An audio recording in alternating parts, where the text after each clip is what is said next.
आचार्य श्री उमा स्वामी विरचित तत्वार्थ सूत्र आचार्य पूज्यपाद स्वामी विरचित सर्वार सिद्धि टीका है। इसमें से हमने मति ज्ञान का स्वरूप और ज्ञान कैसा होता है और ज्ञान का विषय मतलब कर्म, जो ज्ञान किसको जानता है, बहुविध क्षिप्र अनिश्रुत अनुक्त ध्रुवानाम और इतरानाम, ऐसे करके 12 टाइप की चीज़ों को मति ज्ञान जानता है, ऐसे आचार्य ने बताया। अब वही 12 चीज़ों के बारे में किसको जानता है, 12 टाइप से जानता है ज्ञान, लेकिन किसको जानता है, तो वो बताने के लिए आगे का सूत्र बताएंगे।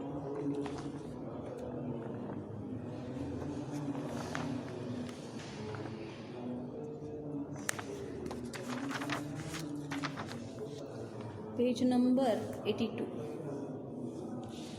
यदि अवग्रह आदि बहुआदिक को जानता है तो बहुआदिक किसके विशेषण है, मालूम हो गया।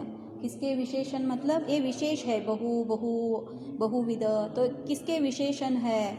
तो अब इसी बात का ज्ञान कराने के लिए आगे का सूत्र कहते हैं अर्थस्य क्या कहते हैं, अर्थस्य, अर्थ मतलब क्या, अर्थ मतलब वस्तु, मालूम है ना। जो वस्तु को हम अर्थ कहते हैं, जो अर्थ क्रिया चलता है, उसमें कुछ उपयोगी क्रिया चलती है, उस सभी को वस्तु कहते हैं। तो जो अर्थ है उसका विषय अथवा ये बहुविध सारे जो बताए पहले को, जो अवग्रह आदि रूप से जानता है, तो किसका जानता है, मतलब अर्थ का जानता है। अब देखो, चक्षु आदि इंद्रियों का विषय अर्थ कहलाता है। विषय ही ज़्यादा से ज़्यादा इंद्रियों का विषय बोलते हैं ना।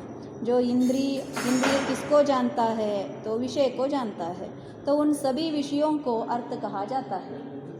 और इंद्रिय के बिना जो विषय है वो अर्थ नहीं है क्या, तो वो भी अर्थ है, लेकिन यहाँ पे क्या लेना है, इंद्रियों का जो विषय है, क्योंकि मति ज्ञान इंद्रियों के बिना जानता नहीं है, तो इसीलिए चक्षु आदि इंद्रियों का विषय है, उसको अर्थ कहलाता है। बहुआदि विशेषणों से युक्त उस अर्थ के अवग्रह आदि होते हैं, मतलब बहुआदि विशेषणों से, जो पहले में जो विशेषण बताया था बहुविध, उन सारे रूप के युक्त होकर अवग्रह आदि होते हुए इन संबंध से ही उन अर्थ का क्या होता है, ज्ञान होता है। शंका, यतः बहुआदि का अर्थ ही है, अतः यह सूत्र किस लिए कहा। देखो, बहु इटसेल्फ ही अर्थ को बता रहा है। बहु मतलब क्या, बहु विषय, बहुविध मतलब क्या, बहुविध विषय।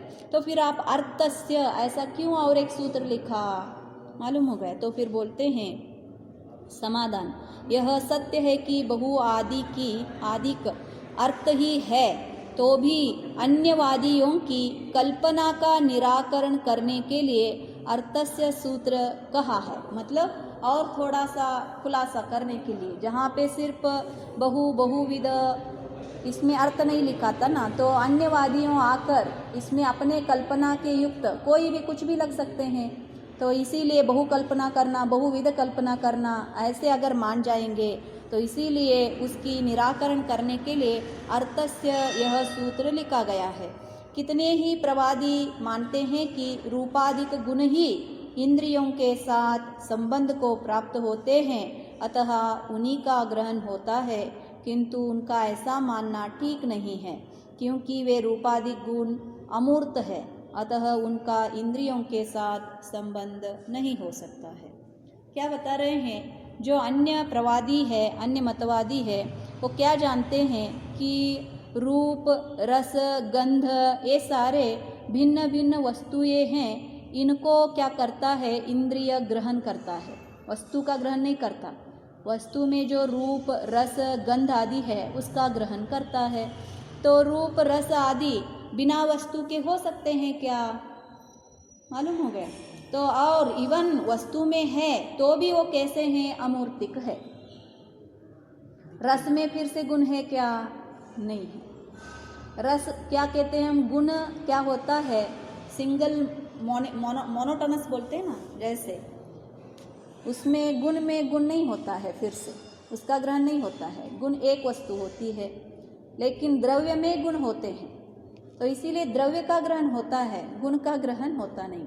इवन द्रव्य का भी कैसा ग्रहण होता है, जब पर्याय में उसका व्यक्तता होता है तब ही ज्ञान से क्या होती है, द्रव्य और गुण का जो युक्त भाव का ग्रहण होता है, बिना सिर्फ गुण का अथवा द्रव्य का ग्रहण होता नहीं है। तो इसीलिए जो अन्य का मत है कैसा कि गुण आदि का ग्रहण होता है, ऐसा जो उनका मानना है वो सही नहीं है, क्योंकि जो इंद्रिय का विषय है वो अमूर्तिक है नहीं है। शंका, यदि ऐसा है तो मैंने रूप देखा, मैंने गंध सूंघा, यह व्यवहार नहीं हो सकता है, किंतु होता अवश्य है, सो इसका क्या कारण है? तो हम तो वही बोलते हैं ना, हमने कलर को जानो, बच्चों को सिखाया जाता है ना, ये कौन सा कलर है, तो ये कलर को कैसे हम देखते हैं, फिर गंध, सुगंध, दुर्गंध, इन सभी का कैसा सूंधा होता है, तो ये तो व्यवहार में चल रहा है। तो अगर आप बता रहे हो कि इंद्रिय आदि से रूप, रस, गंध, इन गुणों का ग्रहण नहीं होता है, वस्तु का ही ग्रहण होता है, तो फिर ये कैसा हो गया व्यवहार में, इसका कारण क्या है? समाधान, जो पर्यायों को प्राप्त होता है, मैंने कहा ना, जीव जो ज्ञान गुण है अथवा ज्ञान है सिर्फ पर्याय को ही जानता है, द्रव्य को और गुण का ग्रहण नहीं करता है। तो इसीलिए आत्मद्रव्य का भी अगर जाना है, जो आत्मा में पर्याय का प्राप्ति हो गया है उसको ही जानता है। जो पर्यायों को प्राप्त होता है या पर्यायों के द्वारा जो प्राप्त किया जाता है वह अर्थ है। अर्थ का शब्द, अर्थ का अर्थ अच्छे से बताया आचार्य ने। जो वस्तु है जो पर्याय को प्राप्त होता है अथवा पर्यायों से प्राप्त होता है, क्या निकाला इसके अर्थ क्या होता है? दो क्यों लिखा आचार्य ने? दो का अर्थ भिन्न भिन्न है अथवा सेम ही है। जो पर्याय को प्राप्त होता है, इससे क्या मालूम होता है? द्रव्य का पहचान होता है। द्रव्य पर्याय को प्राप्त होता है ना, जो सदा बदलता रहता है। द्रवती इति द्रव्याः, हर पल नया नया पर्याय को जो प्राप्त करता है उसको हम क्या करते हैं? कहते हैं द्रव्य कहते हैं। द्रव्य का असली जो अर्थ है अथवा व्याख्यान है, उसका व्याख्यान ऐसा है कि जो द्रवती इति द्रव्याः, इसीलिए हर समय उसमें नया नया पर्याय प्राप्त होंगे। और फिर जो दूसरा बताया, क्या बताया? पर्यायों के द्वारा जो प्राप्त किया जाता है। और जो गुण है उसका भी प्राप्ति किससे होती है? पर्यायों के द्वारा ही होता है। ज्ञान गुण का प्राप्ति आप कैसे पा सकते हो? द्रव्य के बिना भी नहीं होता है क्या? द्रव्येन विना गुणा न गुणेन विना द्रव्यम संभवति। द्रव्य के बिना गुण हो नहीं सकते, और गुण से गुणों की समूह के बिना द्रव्य हो नहीं सकता है। और गुण का व्यक्तता पर्याय में होती है और द्रव्य का भी व्यक्तता पर्याय में ही होता है। तो गुण का पर्याय प्रकट किससे होगा? फिर स्वतंत्र होता है क्या? नहीं होता है। किससे होता है? जो द्रव्य का पर्याय उत्पन्न हो रहा है उसी के माध्यम से। इसीलिए आचार्य ने यहाँ पे क्या कहा? पर्याय के द्वारा जो प्राप्त किया जाता है उसको क्या कहे? अर्थ। फिर अर्थ किसको कहेंगे? अभी द्रव्य को कहेंगे, पर्याय को कहेंगे अथवा गुण को कहेंगे? हमारे में जो तत्वार्थ आया ना, वो अर्थ भी यही है। तत्वार्थ कहो, भाव कहो, पदार्थ कहो, ये सभी का अर्थ यही है। जो आचार्य ने क्या कहा? जो पर्यायों को प्राप्त होता है या पर्यायों के द्वारा जो प्राप्त किया जाता है वो क्या है? अर्थ है। तो अब अर्थ किसको कहेंगे हम? पर्याय को कहेंगे अथवा द्रव्य को कहेंगे अथवा गुण को कहेंगे? अर्थ किसको कहेंगे? हाँ, भाव। वही तो हम भी अर्थ। अब हमने क्या कहा? भाव मतलब भी अर्थ, तत्वार्थ मतलब भी अर्थ और पदार्थ मतलब भी अर्थ। अब इन तीनों में क्या है? पर्यायवाची है। अब हमें बताना है जो अर्थ किसको कहेंगे हम? द्रव्य को कहेंगे, गुण को कहेंगे अथवा पर्याय को कहेंगे? हमारे हिसाब से हम पर्याय को देख रहे हैं तो पर्याय को हमारे हिसाब से पर्याय को देख रहे हैं। किसके पर्याय को देख रहे हो? किसी तरफ की, जिसकी जो भी तरफ देख रहे हैं। तो फिर गुण की पर्याय नहीं मालूम हो रहा है आपको? देखो आचार्य भी आंसर बताते हैं। इसके अनुसार अर्थ द्रव्य ठहराता है। मतलब यहाँ पे आचार्य ने क्या कहा, द्रव्य को अर्थ कहा, गुणों को अर्थ नहीं कहा है। उसके इंद्रियों के साथ संबंध को प्राप्त होने पर चूंकि रूपादिक उससे अभिन्न है। क्या कहा, पहले तो द्रव्य कहा, फिर क्या कहा, जब अर्थ का ग्रहण हुआ किसके साथ, इंद्रियों के साथ संबंध होने के बाद, फिर द्रव्य को ही जान रहा है क्या, नहीं। तो और क्या होता है, तो द्रव्य के संबंध को प्राप्त होने पर जो उनसे अभिन्न ऐसा जो रूपादिक मतलब रूप रस गंध इनका भी क्या होता है, ग्रहण हो जाता है। अतः रूपादिक में भी ऐसा व्यवहार बन जाता है कि मैंने रूप देखा लेकिन उन्होंने रूप नहीं देखा, द्रव्य को देखा है, और मैंने गंध को सूंघा। तो इसलिए क्या कहा आचार्य ने, जो द्रव्य से अभिन्न गुण होने के कारण गुण में ही द्रव्य का आरोप करके व्यवहार में क्या किया जाता है कि गुण का ग्रहण इंद्रियों से हुआ है, ऐसा जाना जाता है। तो इसका अर्थ मालूम हो गया आपको? नहीं हुआ ना? पेपर लाना, मैं बताऊंगा। ये सूक्ष्म है एक्चुअली, लोगों को मतलब एक एक ही गाता होते हैं ना, तो इसीलिए समझ में नहीं आता।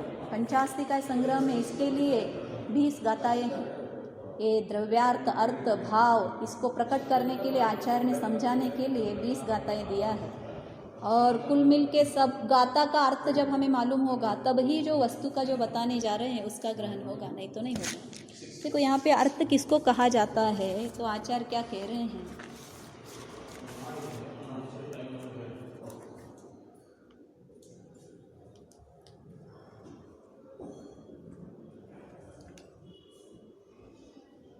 ये द्रव्य है, मालूम हो गया, ये द्रव्य है, इसका द्रव्य का पर्याय समझो इसको,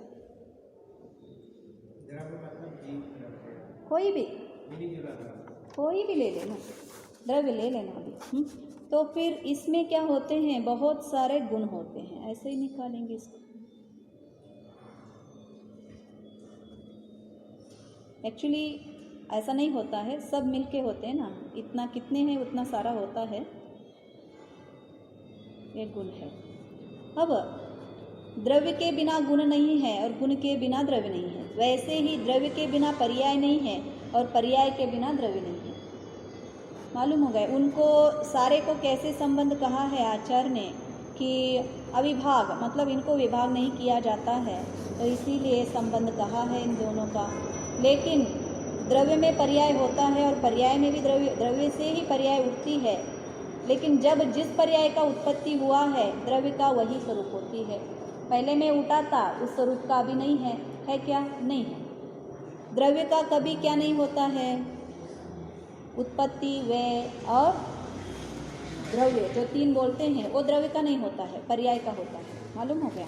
लेकिन उसका हम आरोप किस में कहते हैं, जो द्रव्य में करते हैं। उत्पत्ति होती है, व्यय होता है, द्रव्य है, ऐसे कहते हैं। वैसे ही गुण का भी उत्पत्ति व्यय द्रव्य मेनली इसका नहीं होता, गुण का जो पर्याय उठती है उसका ही होता है। तो ऐसे आचार्य कहते हैं। अब देखो द्रव्य का क्या निकलेगा, एक पर्याय निकलेगा, उस पर्याय को हम मनुष्य पर्याय कहेंगे अभी। अब बताओ मनुष्य द्रव्य का पर्याय है अथवा गुण का पर्याय है। मनुष्य को भाव कहो अथवा अर्थ कहो, इसको कहेंगे अर्थ कहो अथवा तत्वार्थ कहो, पदार्थ कहो, ये सारा सेम है। इसमें कौन है, एक्चुअली ये क्या है, मनुष्य, इसको बता रहे हैं आचार्य भी। जो हमने अर्थ लिया वो क्या है, मनुष्य है। मनुष्य फिर द्रव्य का पर्याय है अथवा गुण का पर्याय है, सिर्फ द्रव्य का ही पर्याय है क्या, नहीं। द्रव्य का पर्याय होते हुए भी जो मनुष्य भाव है अथवा अर्थ है उसमें किस गुणों का प्राप्ति होगा, वही गुणों का ही प्राप्ति होगा। गुणों की पर्याय जो है ना वो भी मनुष्य भाव में उसी रूप के ही गुणों को प्राप्ति होता है। तो द्रव्य युक्त पर्याय से जो परिणमन हुआ, जो एंड रिजल्ट आती है, उसको उन्होंने अर्थ कहा है। द्रव्य लेंगे तो कांस्टेंट इनएक्टिव वस्तु को लिया जाता है, जब हमें ग्रहण करना है, इसमें कुछ एक्टिविटी नहीं हो रहा है। पर्याय से गुण से भिन्न हुआ एक द्रव्यार्थिक नय से द्रव्य को हम ग्रहण करते हैं। ऐसे ही पर्याय को अगर ग्रहण करना चाहते हैं तो द्रव्य से गुण से भिन्न करके एक पर्याय का हम क्या करते हैं, ग्रहण करते हैं। उसमें हम द्रव्य को नहीं देखते हैं, सिर्फ उस पर्याय को देखा जाता है। इसीलिए अन्य मतों में क्या माना जाता है, मनुष्य और जो नारकी जो जीव है वो दोनों भिन्न भिन्न है। मनुष्य से वही जीव मनुष्य से नारकी बना है ना, लेकिन पहले पर्याय में मनुष्य था, नेक्स्ट पर्याय में नारकी बना है। उन दोनों में कुछ लिंक नहीं है। हमारे हिसाब से क्या है, लिंक है। क्यों? यही द्रव्य इस रूप से उस रूप के परिणमन हुआ है। द्रव्य तो द्रव्य वैसा ही है, सिर्फ इतना भिन्न को उन्होंने क्या माना, अलग अलग वस्तुओं को माना जाता है। लेकिन जैन धर्म में ये व्यत्यास आता है और उनमें क्या हो जाता है, एक गुणों का ग्रहण, मतलब इसका रूप रंग रस जो गुण है उसका ही ग्रहण करता है, लेकिन टोटली जो द्रव्य है उसका ग्रहण नहीं करता है।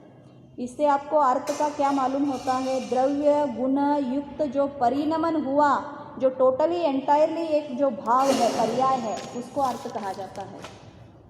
दोनों से यहाँ पे तीनों का ग्रहण होती है। किसका? गुण का होगा, इसीलिए आचार्य ने कहा ना, गुण का होगा, द्रव्य का होगा, फिर उसके बाद उसका पर्याय का होगा।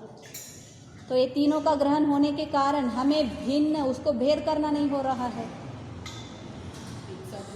एक साथ हो रहा है और एक साथ से एक का प्रकटता हो रही है। तीनों का मिलके जो एक प्रकट हो रही है। अर्थ का, शब्द का अर्थ वही विषय बताए ना, गे गे, आप गे बोलते हो ना, गे जानने गे गे गे बोलते हैं ना, ज्ञान गे। गे मतलब क्या, ज्ञान का विषय को गे कहा जाता है। यहाँ पे इंद्रियों के विषय को अर्थ कहा जाता है, बस इतना ही है। अब देखो विशेषार्थ, ज्ञान का विषय न केवल सामान्य है और न विशेष, किंतु उभयात्मक है। मालूम हो गया क्यों ऐसा कहा? सामान्य का जो ग्रहण कौन करता है, द्रव्य दर्शन उपयोग करती है, और विशेष का ग्रहण कौन करता है, ज्ञान उपयोग करता है। तो इसीलिए इसमें जो विषय जो है ज्ञान का, इसमें सिर्फ न सामान्य है न विषय, दोनों का उभयात्मक पदार्थ है। पदार्थ में क्या हो गया, दोनों का मिलन होके होता है, मतलब उसमें सामान्य भी है और विशेष भी है। लेकिन हमारी ग्रहण दोनों एट ए टाइम नहीं होते हैं। पहला सामान्य का ग्रहण होगा, फिर बाद में क्या होगा, विशेष का। लेकिन वस्तु में एक ही है क्या? नहीं है, वस्तु में दोनों चीज़ों से उभयात्मक है। प्रकृति में इसी बात का ज्ञान कराने के लिए अर्थस्य सूत्र की रचना की है। इससे नैयायिक वैशेषिकों के इस मत का खंडन हो जाता है कि रूपादि गुण इंद्रियों के साथ संबंध को प्राप्त होते हैं। रूपादि मैंने परसों भी आपसे पूछा था, आंख बंद करेंगे तो हमें काला दिखता है, आपने बताया।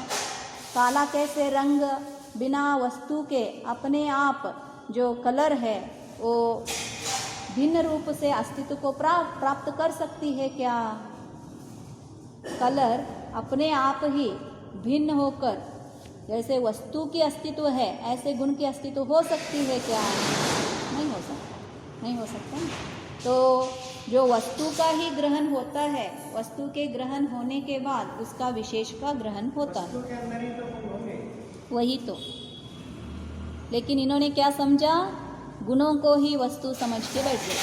वो क्लैरिटी करने के लिए आचार्य ने अर्थस्य दिया। मतलब कि ये जो नया है वो इसके गुण पे ग्रहण करने के लिए, हाँ, वो क्या कह रहा है, जब वस्तु को हम देखते हैं तो वस्तु का ग्रहण इंद्रिय नहीं करता। इंद्रिय किसको ग्रहण करता है?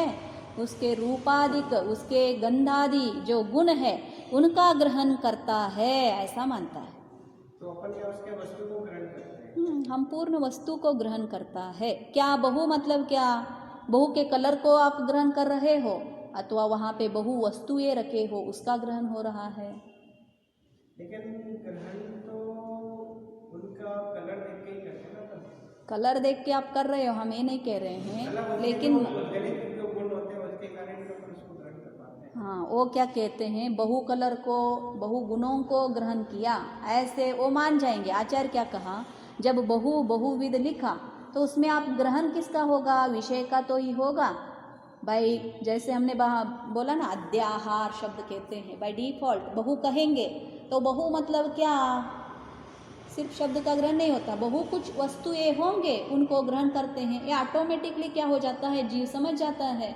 तो फिर वहाँ पे प्रश्न क्या था, आप सेपरेटली अर्थस्य ऐसे करके और एक सूत्र क्यों बनाया है?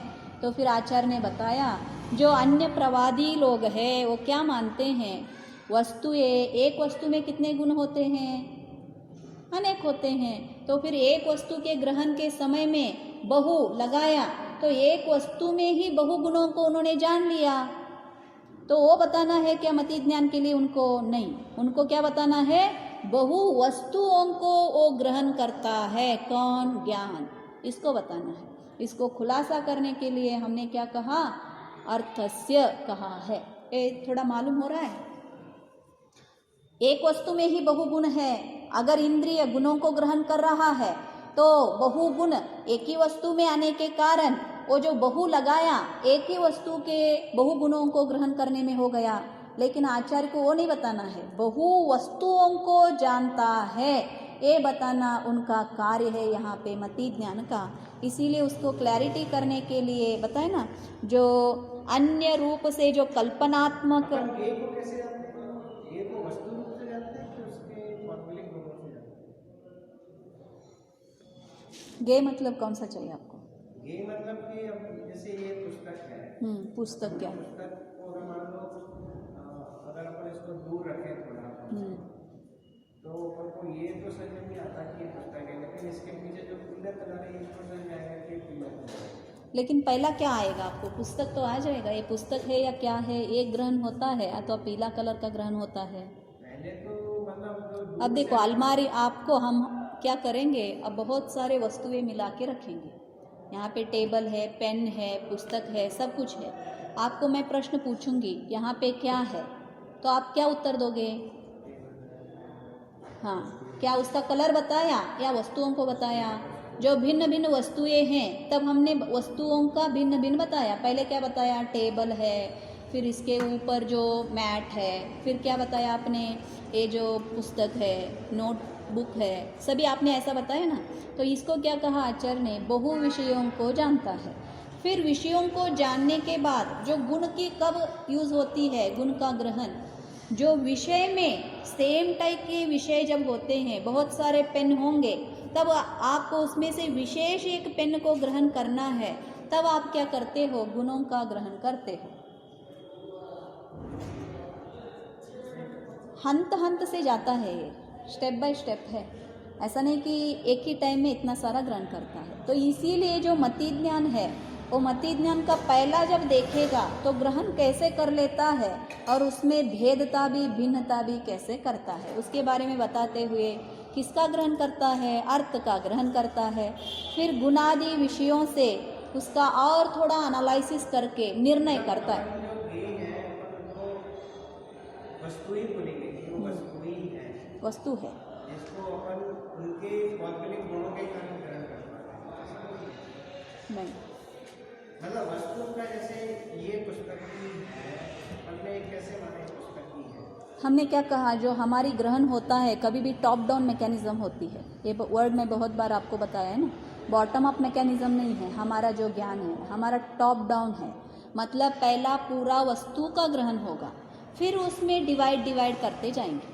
एक ही वस्तु पहला ग्रहण होगा 1000 वस्तुओं में से, फिर उस वस्तुओं में भेद विज्ञान के हिसाब से ये वस्तु क्या है, एक ही में डिवाइड होते हुए अंत में हमें गुणों का प्राप्ति होता है। पहला तो पूर्ण वस्तु का ग्रहण होगा।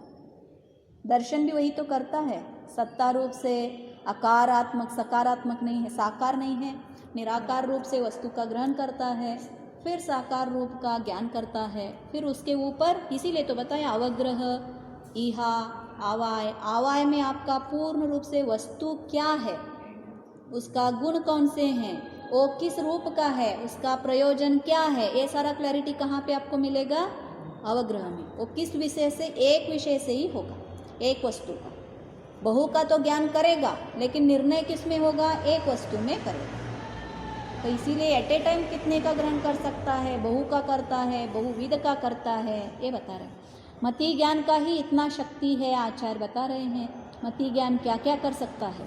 तो गेयों में जानने में प्रॉब्लम तो इस हिसाब से, ये तो दार्शनिक है ना, ये जो पहला जो हमारा सूत्र है, पहला जो अध्याय, ये तो दार्शनिक, जो दार्शनिक बोलते हैं ना, दर्शनात्मक है। इसमें हे उपादेय नहीं बताएंगे अभी।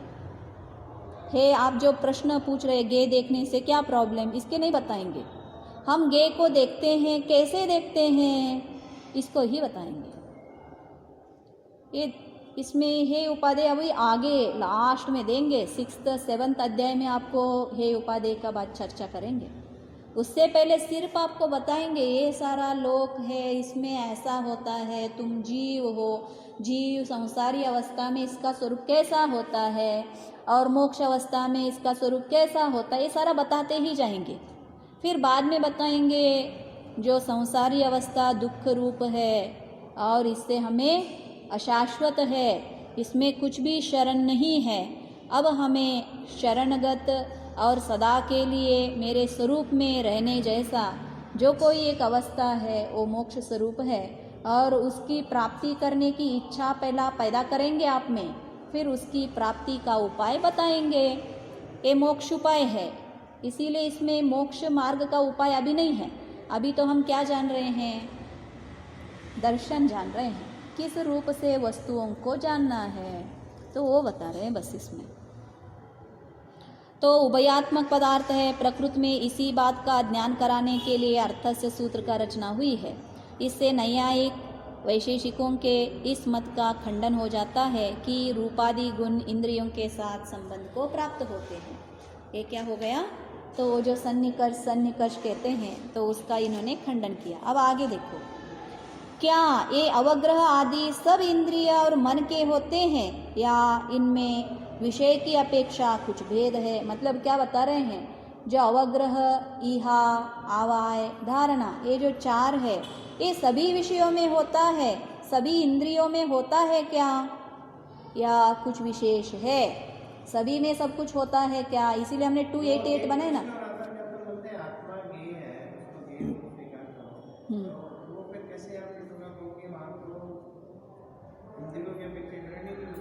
हाँ, अतीन्द्रिय है ना वो तो, अथवा अमूर्तिक है, तो इंद्रियों से ग्रहण नहीं होता। आचार्य ने क्या कहा आपको, इसीलिए अब आगे का सूत्र है ना, जो अवग्रह आदि से, मति ज्ञान से हम विषय को जानते हैं, तो उतने ही विषय है क्या, मति ज्ञान के जो विषय है वही विषय हो सकते हैं क्या, तो आप बताएंगे। तो आगे का सूत्र क्या है कि ये जो अवग्रह आदि होता है वो सभी इंद्रियों से होता है अथवा सिर्फ थोड़े का होता है, और किस विषयों में होता है। आगे का जो 18वां सूत्र है उसको देखेंगे। व्यंजनस्यावग्रहः, व्यंजनस्यावग्रहः, जो व्यंजन है मतलब अर्थ नहीं है, जो पूर्ण अर्थ कैसा होना चाहिए, जिसमें गुण द्रव्य युक्त जो पर्याय उठी है, अस्तित्व है, सत्ता रूप है, उसको क्या कहा आचार्य ने, अर्थ कहा, वस्तु कहा। अब जो व्यंजन है इससे भिन्न है, उसमें पूर्ण रूप की दशा नहीं है, इसका सिर्फ अवग्रह ही होता है। व्यंजनस्य अवग्रहाः, जो व्यंजन रूप का वस्तु है अथवा पूर्ण रूप का वस्तु नहीं है, जो अव्यक्त है, उसको क्या कहते हैं, व्यंजन कहते हैं, उसका अवग्रह होता है। अब देखो क्रियात्मक हम बात करते हैं ना, जैसे आ जाओ, आ जाओ वस्तु है क्या, क्या है फिर, आ जाओ क्या है, क्रिया, मालूम हो गया। तो ये वस्तु नहीं है, इसका क्या अवग्रह, इहा, आवाय, धारणा होंगे क्या, सोचो। आ जाओ ऐसे मैं करूँगी तो आपका सब होगा क्या इसमें, क्यों नहीं होता है, क्योंकि उसमें अन्य अवस्था ही नहीं है। आ जाओ कहे तो क्रिया है, व्यंजन है, वो पूर्ण वस्तु है ही नहीं है, तो इसका क्या ग्रहण होगा, नहीं होगा। तो इसका क्या होता है, सिर्फ अवग्रह होता है, इहा, आवाय, धारणा, ये सारा नहीं होता है, उसको ही बता रहे हैं। देखो व्यंजन का अवग्रह ही होता है। देखो अव्यक्त शब्दादि के समूह को व्यंजन कहते हैं। अव्यक्त, जो व्यक्त भी नहीं है, अव्यक्त है, मालूम हो गया, जिसका व्यक्तता प्रकटता नहीं हुआ है, ऐसे वस्तु का जो शब्दादिकों की समूह है उस समूह को व्यंजन कहते हैं। उसका अवग्रह ही होता है, इहादिक नहीं होते हैं। शंका, यह सूत्र किस लिए आया है? इसका क्यों दिया आपने? तो फिर बोलते हैं समाधान, अवग्रह ही होता है, इहादिक नहीं होते। इस प्रकार का नियम करने के लिए यह सूत्र आया है। शंका, तो फिर इस सूत्र में एवकारक निर्देश करना चाहिए। एवकारक निर्देश मतलब ऐसा ही होता है, ऐसा निर्देश करना चाहिए था। समाधान, नहीं करना चाहिए, क्योंकि किसी कार्य के सिद्ध रहते हुए यदि उसका पुनः विधान किया जाता है तो वह नियम के लिए होता है। मतलब क्या कहा, जो किसी कार्य के सिद्ध रहते हुए, मतलब आपने कार्य को सिद्ध किया गया है, तब क्या करते हैं हम, निर्देश से बोलते हैं हाँ ये ऐसा ही होगा, लेकिन ये ऐसा नहीं है, लेकिन उसी का ही पुनः विधान किया जाता है तो वह नियम के लिए होता है। नियम के लिए मतलब नियम बना जाता है और एक बार किया तो। इस नियम के अनुसार सूत्र में एवकार के न करने पर भी वह नियम का प्रयोजक हो जाता है। यहाँ पे हमने नियम नहीं बताया, ये सारे व्याकरण के सूत्र है जो ऊपर बताए ना उन्होंने, कि नियम किसको कहा जाता है, ऐसा ही करना है, ऐसा ही होता है, ऐसा जो कहा है ये नियम होना चाहिए, एव कारक लगाना चाहिए था, आपने क्यों नहीं लगाया? तो फिर बताया नहीं लगाया कि सूत्र बताए उसके हिसाब से नहीं लगाया है, और फिर भी नहीं लगाया तो भी ये प्रयोजन होता है, ऐसा ही नियम का प्रयोजक होता है। जबकि अवग्रह का ग्रहण दोनों जगह समान है, तब फिर उनमें अंतर किम निमित्त का है। मतलब अवग्रह तो दोनों में हो ही रहा है, तो फिर ईहादिक क्यों नहीं हो रहे हैं, किस निमित्त से अंतर पड़ा? शंका, कैसे? तो फिर समाधान, जैसे माटी का नया सकोरा जल के 2-3 कणों से सींचने पर गीला नहीं होता और पुनः पुनः सींचने पर वह धीरे धीरे गोला हो जाता है, इसी प्रकार श्रोत्र आदि इंद्रियों के द्वारा किए गए शब्दादि रूप उद्गल स्कंद 2-3 समय में व्यक्त नहीं होते हैं, किंतु पुनः पुनः ग्रहण होने पर वे व्यक्त हो जाते हैं। इससे सिद्ध हुआ कि व्यक्त ग्रहण से पहले पहले व्यंजन अवग्रह होता है और वे व्यक्त ग्रहण का नाम अर्थावग्रह है। क्या बताया यहाँ से आचार्य ने, जो अव्यक्त शब्द है उसका सिर्फ क्या हो जाता है, अवग्रह ही होता, इहादी नहीं होता है। क्यों नहीं होता? तो उसको आचार्य ने बताया, जैसे मिट्टी का जो घड़ा बना है और उसके ऊपर 1, 2, 3 पहले का जो हम क्या डालेंगे, पानी ड्रॉप्स डालेंगे तो वो गीला नहीं होता, लेकिन बाद में डालने लगे तो वो गीला हो जाता है। वैसे ही पहले जो शब्द सुन जाते हैं उसका उतना क्या नहीं होता है, स्पष्ट नहीं होता है, ये क्या है ऐसे करके, लेकिन उसी को ही पुनः पुनः रिपीट करने के बाद जो अर्थ का ग्रहण होता है तो उसके कारण वहाँ पे इहादिक लग जाते हैं। तो पहले में क्या हो गया, जो पूर्ण रूप का ग्रहण हुआ है वहाँ पे चारों लगेंगे शब्द का भी, और जहाँ पे शब्द का पूर्ण रूप से ग्रहण नहीं हुआ है, अव्यक्त है, उसका क्या होता है, सिर्फ अवग्रह ही होता है। इससे सिद्ध हुआ कि व्यक्त ग्रहण से पहले पहले व्यंजन अवग्रह होता है। कभी भी व्यक्त होने से पहले व्यंजन अवग्रह होता है और व्यक्त ग्रहण का नाम अर्थावग्रह है। यही कारण है कि अव्यक्त ग्रहण पूर्वक इहादिक नहीं होते हैं। इतना ही, उन्होंने ही एक ही प्रोसेस में 2 डिवाइड किया है, जो अव्यक्त का ग्रहण और व्यक्त का ग्रहण। अव्यक्त जो ग्रहण है वो सिर्फ क्या करता है, अवग्रह को करता है, और व्यक्त वस्तु का जब ग्रहण होगा तो क्या होगा, पूर्ण वस्तु का ग्रहण के लिए सो ईहा और अवग्रह ईहा और आवाय पूर्वक होता है। इसका उतना मालूम नहीं हुआ ना, विशेषार्थ पढ़ेंगे। देखो यहाँ अव्यक्त शब्दादिक को व्यंजन कहा है, किंतु वीरसेन स्वामी इस लक्षण से सहमत नहीं है। उनके मतानुसार प्राप्त अर्थ का प्रथम ग्रहण व्यंजन कहलाता है और मतलब क्या कहा आचार्य ने? देखो ये दो मत यहाँ पे चला रहे हैं कि वीरसेन स्वामी क्या कहते हैं देखो पहला देखो विशेषार्थ, यहाँ अव्यक्त शब्दादिक को व्यंजन कहा है। व्यंजन किसको कहा आचार्य ने? यहाँ पे जो अव्यक्त शब्द है, जो पहला शब्द जो उठता है और इस जीव को मालूम नहीं होता है तो अव्यक्त है, अभिव्यक्त रूप से शब्द का ग्रहण नहीं हुआ है, उस समय सिर्फ अवग्रह ही होता है और आदि का नहीं होता है और वहाँ पे स्टॉप हो जाता है। ऐसे किनका? ये पूज्यपाद आचार्य का मान्यता है। तो ये क्या कहते हैं? जो अव्यक्त शब्दादिकों का ग्रहण होता है उसको व्यंजन कहा। लेकिन वीरसेन स्वामी क्या कहते हैं? जो वस्तु का लक्षण कैसा होता है? पहला, कोई भी वस्तु जानने से पहले अव्यक्त ग्रहण होता है और उसको व्यंजन कहो, फिर आगे का व्यक्त तो हो ही जाएगा, उस समय उसको पूर्ण वस्तु का ग्रहण कहो, अर्थ कहो, ऐसे उनका मान्यता है। मतलब सभी अर्थों में व्यंजन का ग्रहण पूर्वक ही अर्थ का ग्रहण होता है। विचार करने पर ज्ञात होता है कि दृष्टि भेद से ही ये दो लक्षण कहे गए हैं। मतलब दृष्टि भेद से है। उनका क्या है? पूर्ण वस्तु का ग्रहण बता रहे हैं, आचार्य आधा में स्टॉप कर दिया है, सिर्फ अवग्रह का ग्रहण होने के बाद स्टॉप किया। किसी का इंटरेस्ट के हिसाब से है ना, यहाँ अगर आप में इच्छा उठा है मुझे आगे जानना है तो ही आप जा सकते हो, नहीं तो अवग्रह में ही एंड कर सकते हो। तो इसीलिए आचार्य ने क्या कहा? जो अव्यक्त वस्तु है, यहाँ पे शब्द लिया है ना, तो कोई भी अव्यक्त वस्तु है उसको भी अगर हमें इंटरेस्ट है तो ही जानेंगे, नहीं तो जानने का कोशिश हम नहीं कर सकते। तो इसीलिए व्यंजनस्यावग्रह यहाँ पे स्टॉप हो जाता है। लेकिन इन आचार्य की क्या इच्छा है, जैसे वीरसेन आचार्य की, कि जो कोई वस्तु हम जानते हैं उनका तो पहला अव्यक्तता ही होता है। पूर्ण व्यक्तता कहाँ पे प्राप्त होती है? हमें आवाय में होता है, निरूपण होता है ना, ये वस्तु यही है।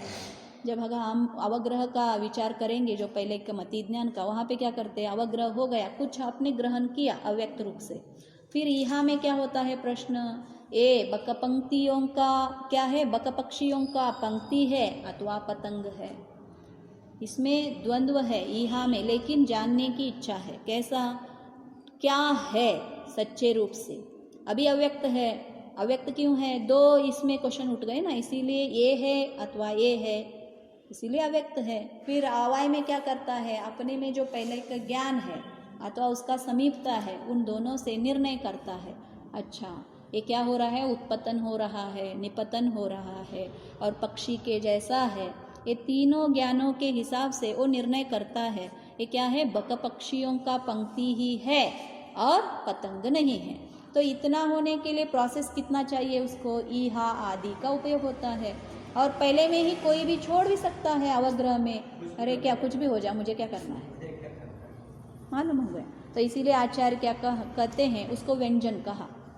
सो ये जो ऐसे व्यंजन जो वस्तु है उसका क्या हो जाता है? सिर्फ अवग्रह में ही स्टॉप कर देता है। अवग्रह करता है, कुछ है ऐसा जानता है, अच्छा कुछ है, छोड़ दो। तो इसीलिए यहाँ पे पूज्यपाद आचार्य ने व्यंजन से अवग्रह और अर्थ का पूर्ण अवग्रह ईहा आवाय धारणा होता है, इतना कहा। तो तत्वतः इनमें कोई भेद नहीं है। प्राप्त अर्थ का प्रथम ग्रहण व्यंजन है। यह तो पूज्यपाद स्वामी और वीरसेन स्वामी दोनों को भी इष्ट है। हमें भी मालूम हो रहा है ना, जो अव्यक्त अवस्था में जो अवग्रह का विषय है वो कैसा है? व्यंजन ही है। तो दोनों का ही सेम है। केवल पूज्यपाद स्वामी ने स्पर्शन, रसना, घ्राण और श्रोत्र इंद्रियों के द्वारा विषय के प्राप्त होने पर प्रथम ग्रहण के समय उसकी क्या स्थिति रहती है, इसका विशेष स्पष्टीकरण करने के लिए शब्द जात के पहले अव्यक्त विशेषण दिया है। मतलब जो पहला अभी वस्तु का पूर्ण ग्रहण न होने से पहले जो पूज्यपाद स्वामी ने जो वस्तु का प्राप्ति होती है, विषय का ग्रहण होता है, ग्रहण मतलब परसेप्शन होता है। सिर्फ आपने जैसे बोलते हैं ना, सेंसर से डिटेक्ट किया, क्या डिटेक्ट किया? रॉ डेटा को डिटेक्ट किया। अभी बहुत फुल रॉ है, लेकिन जब प्रोसेसिंग होगा तभी तो हमें मालूम होगा ये क्या हुआ है, राइट? कुछ हुआ है ऐसा क्या हो जाता है? आपको अलर्ट आती है, सिग्नल आती है, उसके बाद आप जाके वहाँ पे ग्रहण करते हो। हाँ कुछ हुआ है, लेकिन क्या हुआ है मालूम नहीं होता है। फिर उसके बाद हम प्रोसेसिंग करते, वही सेम कह रहे आचार्य यहाँ पे। दर्शन से हमें क्या मालूम होता है, वस्तु है, ये सिग्नल के जैसा है। फिर ग्रहण करने वाला कौन है, ज्ञान है, जो प्रथम अवस्था का अवग्रह। फिर उसके बाद इच्छा हो गया, ये क्या है हमें क्लैरिटी करना है, तो यहाँ के बाद आवाय में वस्तु का क्लैरिटी हो जाती है, ये यही है। तो ये प्रोसेसिंग आचार्य ने बताया। इसमें इन्होंने व्यंजन से अवग्रह एक सेपरेट दिया है, लेकिन वीरसेन स्वामी ने ऐसा विशेषण नहीं दिया है। शेष कथन सुगम है। अवग्रह की प्रोसेस को इन्होंने व्यंजन बोल दिया है, जहाँ तक अवग्रह, अवग्रह का विषय को उन्होंने व्यंजन व्यंजन अगर कहा। जो वहाँ तक जा रहा है तो उसको व्यंजन हाँ व्यंजन हो गया और आगे का प्रोसेसिंग नहीं जाएगा करा, तो अर्थ से। अर्थ से, हाँ अर्थ का आ जाएगा। पहले ये व्यंजन अग्रह सभी पहले आना चाहिए, अब तक बात आना चाहिए। पहले क्या कहना था उनको, देखो जो बहुविध, ये सारा किसका अवग्रह है, किसका है ज्ञान, अर्थ का है। मतलब बहुविध अवग्रह से नहीं होता है, मालूम होगा। सिर्फ अवग्रह करोगे तो उसमें आपको ये बहु है, बहुविध है, अनुक्त है, इस सभी का ग्रहण नहीं होगा, अर्थ को होगा। अगर पूर्ण वस्तु को अगर आप जान लोगे तब वहाँ आपको कितने हैं, कितने टाइप के हैं, ये सारा क्लैरिटी चाहिए। तो उसमें चारों क्रियाएं होना चाहिए, अवग्रह होना चाहिए, इहा होना चाहिए, ये कौन सा अर्थ है मालूम होना चाहिए ना आपको। तो अर्थ जो पूर्ण है उसके हिसाब में चारों होते हैं, और वहाँ पे बहुविध लगता है। जो व्यंजन का अवग्रह सिर्फ हुआ है, यहाँ पे सारे क्रियाएं नहीं होते हैं, इतना बता रहे हैं। अब पहला का क्वेश्चन हमारा क्या हो गया, क्या डिफरेंस निकला। मतलब पूज्यपाद स्वामी के, पूज्यपाद आचार्य के हिसाब से सिर्फ व्यंजन से अवग्रह में रुक सकता है ज्ञान, मति ज्ञान, किनका, पूज्यपाद आचार्य के हिसाब से। लेकिन वीरसेन स्वामी के हिसाब से पूर्ण वस्तु को ही जान के वो रुकता है, धारणा तक होगा, ऐसा उनका मान्यता है। मतलब ज्ञान व्यंजन अवग्रह में भी ज्ञान लगाया आपने। अर्थ को जानते वक्त भी व्यंजन अवग्रह होता ही है, ऐसे उन्होंने किया। हाँ जो ज्ञान इम्प्लिसिट है, हाँ मतलब पता है कि वो चीज वैसी ही है, तो हर जगह उसकी व्यक्तिता नहीं होती। जैसे देखो, आपने बोला हाँ। कि आ जाओ, आपने बोला, हाँ तो इम्प्लिसिट ये है कि आप आ जाओ। आ जाओ। मतलब ये तो अपन नहीं कहेंगे कि वो जो चित्र रखा है महाराज जी का, उसको अपन तो नहीं कहेंगे कि भाई आप आ जाओ। नहीं कर सकते। वहाँ अगर कोई पर्सन खड़ा है जिसको हम जानते हैं, हम बोलेंगे कि आ जाओ, तो नेचुरली हमें बोलेंगे देवाशीष जी आप आ जाओ। ये इम्प्लिसिट है, मतलब जरूरी नहीं है उसको बार बार व्यक्त करें। लेकिन वो वस्तु तो वहाँ ग्रहण हो चुकी है, क्योंकि हमें पता है कि वो चीज़ वही है। ऐसा तो अपन नहीं बोल सकते हैं कि भाई हमें पता नहीं है, बोले आप आ जाओ, कोई और सज्जन खड़े हैं, बस भी बोलेंगे आ जाओ। अथवा ऐसे भी, आपका भी सही है, और ऐसे भी कह सकते हैं, जैसे हमने वस्तु को पहला देखा है, घड़ा, अगर हम बोल देंगे तो घड़ा का आपको पूर्ण ज्ञान हो सकता है। और हमने स्वर्ग बोल दिया, और स्वर्ग का ज्ञान होता है क्या, सिर्फ शब्द का हमें ग्रहण होता है, अवग्रह होता है, ऐसा स्वर्ग कोई चीज़ है, लेकिन डेफिनेटली यही स्वर्ग है ऐसा ज्ञान होता है क्या हमें। स्वर्ग का नक्शा हमारे सामने आती है क्या, नहीं आता, क्यों, हमने जाना नहीं ना, इसीलिए अव्यक्त शब्दादिक के कहा हमने, आत्मा, इसीलिए मैंने कहा था ना अव्यक्त है ना। आपको प्रकट कब हुआ है स्वर्ग का, अव्यक्त तो वो चीज तब आएगी जब आप उसको ये कह रहे हो कि जैसे मैंने किताब को कभी पहले देखा नहीं, कुछ चीज पड़ी हुई है, येलो कलर का कुछ है, I don't know what is written there, ये भी अव्यक्त है। ये अव्यक्त है। लेकिन स्वर्ग की अगर आप कहें कि स्वर्ग के अपेक्षा से कहें तो स्वर्ग का विवरण तो आचार्यों ने जनवाणी में दे रखा है, तो उसके उससे अपन भले ही वो इमेज नहीं बना सकते, लेकिन ज्ञान तो आ गया, वो शुद्ध ज्ञान में आ जाएगा ना, मति ज्ञान का विषय नहीं है, वो मति ज्ञान का विषय नहीं। मति ज्ञान के लिए कंपलसरी वस्तु हमारे सामने होना चाहिए, और इंद्रियों से हमें प्रत्यक्ष देखना चाहिए, इंद्रिय द्वारा। आप ये फिर बाद में हम ये नहीं कह पाएंगे ना कि मति ज्ञान के बाद ही शुद्ध ज्ञान होता है। हाँ। मतलब वहाँ पर हम स्वर्ग को ग्रहण कर रहे हैं और वो मति ज्ञान का विषय नहीं है, तो हम डायरेक्टली शुद्ध ज्ञान को ग्रहण नहीं, मति ज्ञान का भी है ना, आप देख रहे हो शब्दों को देख रहे हैं ना, शब्द का जो ग्रहण हुआ, स्वर्ग जो शब्द का ग्रहण हुआ वो मति ज्ञान का विषय है। स्वर्ग शब्द आपके कानों में आया, बिना कान में नहीं आया, मैं जब बोलूँगी तो आप श्रोत्र कैसे करोगे? लेकिन जो श्रोत्र का विषय है वो विषय को अब हम बता रहे हैं आपको। अंदर का जो स्वर्ग का विषय है ना, उसको जैसे आप देखो, अब आप हमें सामने से देख रहे हो, अब जब घर में जाके आपको सुषमा कोई बोलेंगे तो आप क्या करोगे? वहाँ पे यहाँ पे बिना बोले भी आप हमें ग्रहण कर सकते हो और वहाँ पे बोलने के बाद आप ग्रहण कर सकते हो। इन दोनों में भिन्नता है। लेकिन पहले में आपने हमें देखा है, इसीलिए आपका ग्रहण क्या होता है? बोलने के बाद। पहले में अव्यक्त है, शब्द सुना सिर्फ, फिर आपका धारणा से जब उठा उसको व्यक्त कहा जाता है। ये भिन्नता आचार्य बताते हैं। जैसे हमने आत्मा को कहा तो इसीलिए हम बोलते हैं ना। तो आप ये कहना चाहते हो कि मति ज्ञान जब तक आप सब्जेक्ट को रियलाइज नहीं कर लोगे तब तक मति ज्ञान पूर्ण नहीं कहलाएगा। शब्द के हिसाब से सही है, इसीलिए तो अव्यक्त कहा, इसीलिए दो हिसाब है यहाँ मति पे। ज्ञान पूरा अव्यक्त हो गया। अवग्रह या आवाय धारणा तक जाएंगे। आवाय में उसका क्लैरिटी होती है। निर्णय कहाँ पे होता है? आवाय में होता है। जब तक आवाय नहीं होगा तब तक वस्तु का निर्णय नहीं होगा। आपने मिस किया ना मति ज्ञान का ही भेद है। क्या? अव्यक्त भी मति ज्ञान का ही भेद है ना। अव्यक्त अव्यक्त वस्तु वही तो बताए आचार्य ने। अव्यक्त जो है वो कहाँ पे होता है? अवग्रह में होता है। और पूज्यपाद आचार्य के हिसाब से क्या है? सिर्फ अवग्रह करता है और स्टॉप हो जाता है, आगे का मुझे जानने की इच्छा नहीं है। लेकिन जैसे मैंने ये एक फूल है वहाँ, है ना, अभी कुछ है बस, मेरा ज्ञान वहाँ पे मैंने खत्म कर दिया तो सबके सीधे चमक रहा है, that's all. None of this thing. क्योंकि मैंने हाँ ठीक है, मेरे को कोई उसमें वो नहीं, रुचि नहीं है, इसीलिए मैं उसमें आगे गया ही नहीं कि वो फूल है, कि दीवार है, कि कुछ कारीगरी है, क्या है, मुझे कोई मतलब नहीं था। मैंने वहाँ पे अव्यक्त का अर्थ है अनक्लियर। वहाँ पे वो अभी वो अव्यक्त हुआ, आपके तरफ से व्यंजन अवग्रह ज्ञान हुआ, मैंने एक कोई खत्म कर दिया उसको। ये बात तो समझ में आती है। लेकिन जब हम ये कहते हैं कि स्वर्ग के पेशा से जब हम कहेंगे, स्वर्ग कह लो, नरक कह लो, है ना, मोक्ष कह लो, सभी चीजें, आत्मा कह लो, आत्मा कह लो, आत्मा तो नहीं कह सकता। क्यों? अरे आत्मा का तो प्रत्यक्ष ज्ञान जब तक नहीं होता है तब तक भी उसको अव्यक्त कहा जाता है। तो आप उसमें वो भूमि कह लो, वो भूमि कह लो, तो ये सब चीजें हमारे अव्यक्त में ही आएंगी मति ज्ञान के लिए। अब शुद्ध ज्ञान आगे बताएंगे ना, शुद्ध ज्ञान का विषय बताएंगे अभी। ये अव्यक्त की डेफिनेशन भी सबके लिए अलग अलग होगी। अगर देव गति में किसी को स्वर्ग का बोलना है तो उसके लिए स्वर्ग अव्यक्त नहीं होगा, क्योंकि उसे दिख रहा है, तो उसके लिए अव्यक्त वहाँ पे अर्थ आ गए ना, उसके लिए वो चीज अर्थ आ गए। हमारे लिए कि हमने साक्षात नहीं देखी तो हमारे लिए अव्यक्त। निर्णय साक्षात देखना भी नहीं है, देखा तो भी निर्णय नहीं हो रहा है तो उसको अव्यक्त कहेंगे।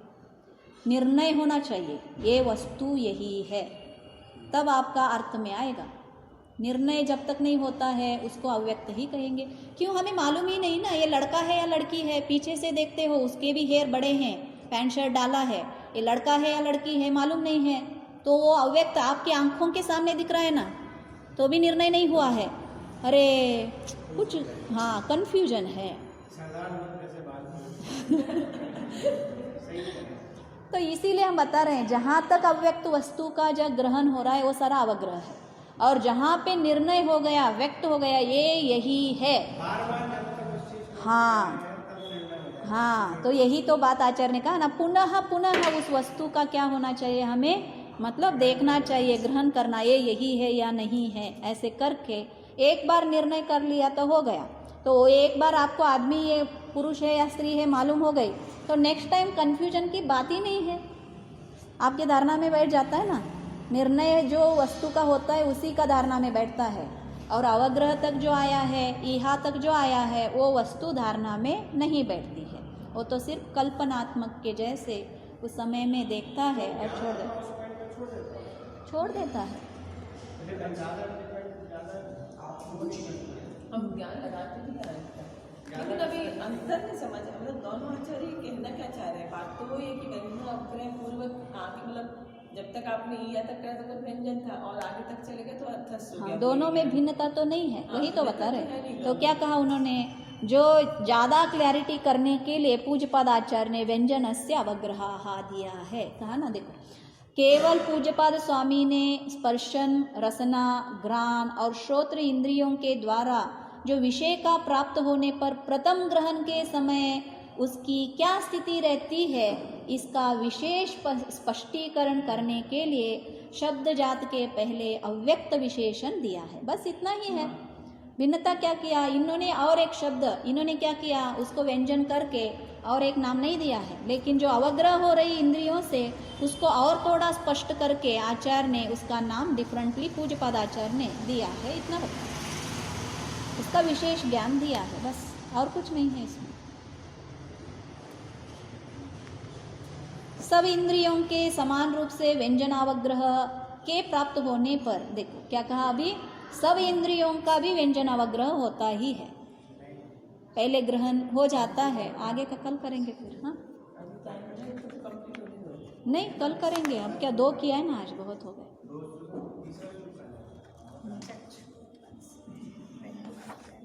टॉपिक तो पूरा हो जाने दो। ये नया है,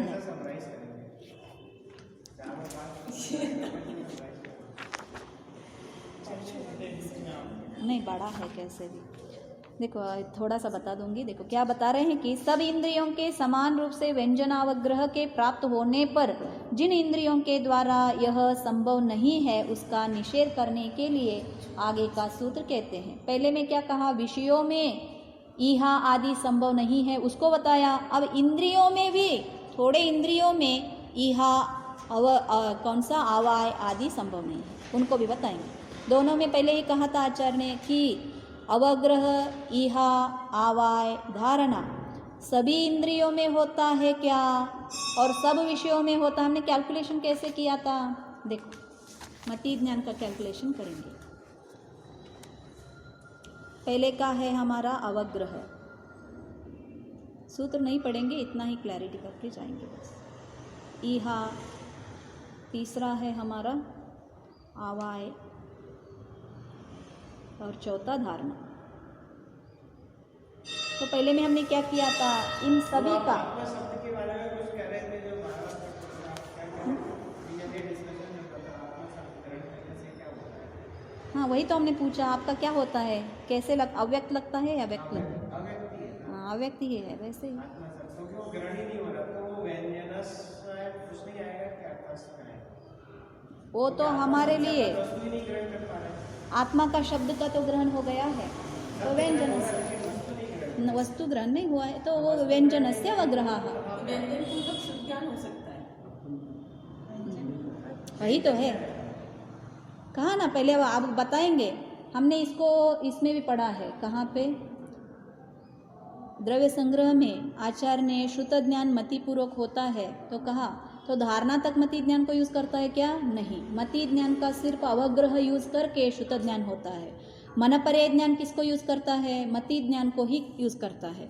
लेकिन कौन कौन से तक चलता है, अवग्रह और ईहा, उसके बाद मनपर्याय ज्ञान टेक ओवर करती है। बताया था ना इसको, अगर और एक भी पढ़ना है तो पढ़ना आपको। मति ज्ञान पूर्वक ही श्रुत ज्ञान होता है और मनपर्याय ज्ञान होते हैं, लेकिन मति ज्ञान का कौन से अंश तक वो मति ज्ञान को यूज करते हैं। हमें सिर्फ श्रुत ज्ञान में, श्रुत किसको कहा जाता है, जो सुनकर ग्रहण होता है, तो उसको क्या कहा जाता है, श्रुत ज्ञान। इसीलिए जो सुनने का कार्य है वो किसका कार्य है, मति ज्ञान का है। फिर अंदर में जो वस्तु का ग्रहण होता है उसका किसका कार्य है, श्रुत कार्य है। अब ये बहुविध, ये सारे हैं ना, बहुविध, फिर क्या, बहुविध, क्षिप्र, अनिश्रुत, फिर अनिश्रुत, अनुक्त, ध्रुव, कितना हो गए, 6 हो गए ना। 6 का और इसका मल्टीप्लाई करना, 6 को 2 से मल्टीप्लाई करेंगे तो 12 आ गए हमारे। 12 × 4 करना, 12 × 4 से कितना हो गया हमारे, 48 आ गए थे। इस 48 में अभी आचार्य ने, हाँ ये अवग्रह बहु का होता है, बहुविध का होता है, सभी का बताया आचार्य ने। ईहा का भी सब कुछ होता है, आवाय का भी सब कुछ होता है, धारणा का भी। तो इन विषयों में अभी हमें क्या कहा, अगर अर्थ पूर्ण रूप का अर्थ का प्रकटता है तो ही ये चारों होते हैं। अगर व्यंजन रूप से है, मतलब सिर्फ अव्यक्त है, पूर्ण रूप का व्यक्त नहीं है, तो ये तीनों नहीं होते हैं, सिर्फ ये एक होता है। इसमें क्या किया उन्होंने, आचार्य ने तो ये 1 को लगाया 12 प्लस इनमें से हमें 3 इंटू क्या करना है 12, कितना हो गया 36, तो उतना क्या हो जाता है माइनस होता है। वो सभी के लिए लागू नहीं, पूर्ण अर्थ का प्रकट है तो सब लागू है। अब देखो, अब इसी से ही अब हमारे इंद्रिय 6 है। कौन से इंद्रिय? इंद्रिय प्लस मन को ले लेना, ये सब मिलकर 6 हो गए। तो अब इस 6 में भी सभी होते हैं क्या? इस 6 में भी अवग्रह, इहा, आवाय, धारणा, ये 6 के 6 होते हैं क्या, अथवा 4 के 4 होते हैं क्या, उसको स्पष्ट करने के लिए आगे के बताएं। पहले का सूत्र क्या है? ये सब ज्ञान का क्या है? ज्ञान जानने का स्वरूप है। इस 4 रूप से कर कर वस्तु का ज्ञान करता है। किसका करता है? तो क्या बताया? बहुविध, इस सारे वस्तुओं को करता है। ये सारे कौन है? तो अर्थ है। तो ऐसा बताया। तो सभी का सब होता है क्या? अवग्रह, इहा नहीं। जो व्यंजन है, जो अव्यक्त वस्तु है, उसका चारों प्रोसेसिंग नहीं होते हैं, सिर्फ अवग्रह होता है, इतना बताया। फिर अब क्या बताएंगे? तो फिर सभी इंद्रियों, जो इंद्रियों का भी हमने कैलकुलेशन किया है ना, इंद्रियों से होता है, तो सभी इंद्रियों का ज्ञान चारों रूप का होता है क्या, होता है या नहीं होता है, उसको बताने के लिए आगे का सूत्र में बताएंगे। न चक्षुः अनिंद्रिया। अपन ने अवग्रह में बहु भी लिया, 12 ज्ञान लिए। जब भी अपन डिस्कस कर रहे हैं कि अवग्रह में बहु चित्र इन सब का तो हो ही नहीं पाता, अब आए तक पहुंचेंगे तब समझ। तो इसीलिए अर्थ से है ना, अर्थ जो अपन ने अगर भेद अलग अलग करके अपन इतने भेद करते ना, मति ज्ञान के 300 समथिंग कितने भेद होते हैं, वो अब कम हो जाएंगे। वही तो मैं बता रही हूँ ना। उसको हमने हमारी टोटल कितना मिली है? 288 आई है यहाँ पे। अब ये 288 का कम हो जाएगा। हाँ, ये 288 का संख्या कम करेंगे अभी आचार्य का, नंबर्स कम आएंगे। उस कम का कैलकुलेशन हमें करना है ना, किस किस में कम हो जाता है, उसको क्लैरिटी करके एंड में हमें एक डेफिनेशन इसका सूत्र मिलेगा। कितने मति ज्ञान के भेद बताते हैं तब तो शायद सबको जोड़ते हैं। ये 288 नहीं बताएंगे। अगर आपको कौन सा हमारे गोमट सर जीव कांड है ना, उसमें देखो मति ज्ञान के 288 नहीं है, विद कम है। कम होंगे क्योंकि अब हाँ, बहुत कम हो जाते हैं, 100s में ही आ जाते हैं, 200 में नहीं। हाँ, बहुत कम हो जाएंगे, 100s में है वो, 156 या समथिंग है, वो देखेंगे। 288 नहीं है। वो क्यों कम हो जाते हैं उसको अभी आचार्य बताएंगे, तो इसका वो क्लैरिटी होना चाहिए। जावानी के ज्ञान से सूझे लोकालोक, सोआनी मस्तक नमो सदा देत होडो, हे जिनवानी भारती तो हे जपो दिन रैत, जो तेरे शरणा गए सो पावे सुख चैन।